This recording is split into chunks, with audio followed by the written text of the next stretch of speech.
When, in 1960, still a student, I got a traveling fellowship to study housing in North America.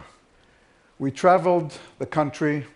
We saw public housing, high-rise buildings in all major cities, New York, Philadelphia. Those who had no choice lived there. And then we traveled from suburb to suburb. And I came back thinking, we got to reinvent the apartment building. There has to be another way of doing this. We can't sustain suburbs. So let's design a building which gives the qualities of a house to each unit. Habitat would be all about gardens, contact with nature, streets instead of corridors. We prefabricated it so we would achieve economy. And there it is, almost 50 years later. It's a very desirable place to live in. It's now a heritage building, but it did not proliferate. In 1973, I made my first trip to China. It was the Cultural Revolution. We traveled the country, met with architects and planners.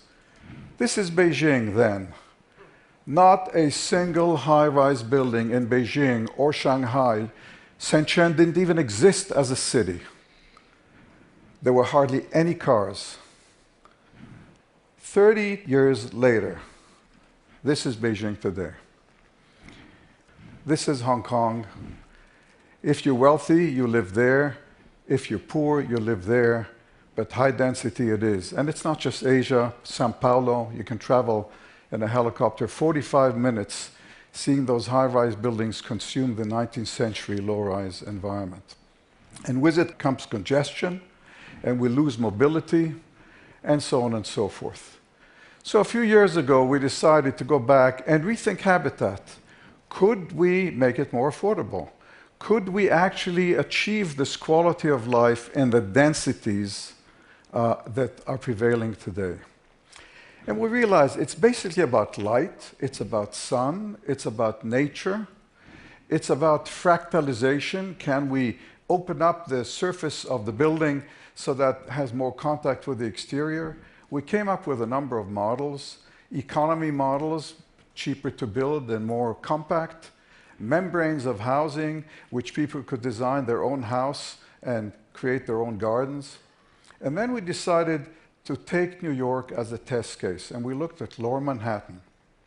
And we mapped all the building area in Manhattan. On the left is Manhattan today, blue for housing, red for office buildings, retail. On the right, we reconfigured it.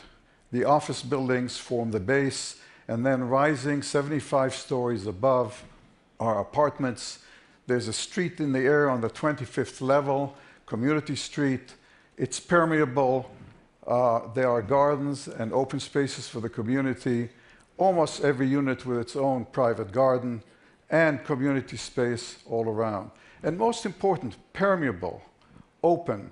It does not form a wall or an obstruction in the city, and light permeates everywhere. And in the last 2-3 years, we've actually been, for the first time, realizing the quality of life of habitat in real-life projects across Asia. This is Qingguandao in China, middle-income housing, where there is a bylaw that every apartment must receive 3 hours of sunlight. That's measured in the winter solstice. And under construction in Singapore, again, middle-income housing, gardens, community streets and parks, and so on and so forth, and Colombo.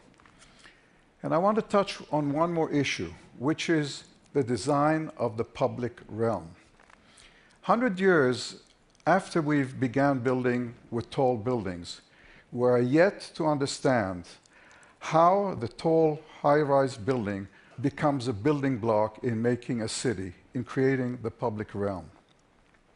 In Singapore, we had an opportunity, 10 million square feet, extremely high density, taking the concept of outdoor and indoor, promenades and parks integrated with intense urban life. So they are outdoor spaces and indoor spaces, and you move from one to the other and there is contact with nature. And most relevantly, at every level of the structure, public gardens and open space, on the roof of the podium, climbing up the towers, and finally on the roof, the Sky Park, 2.5 acres, jogging paths, restaurants, and the world's longest swimming pool. And that's all I can tell you in 5 minutes. Thank you.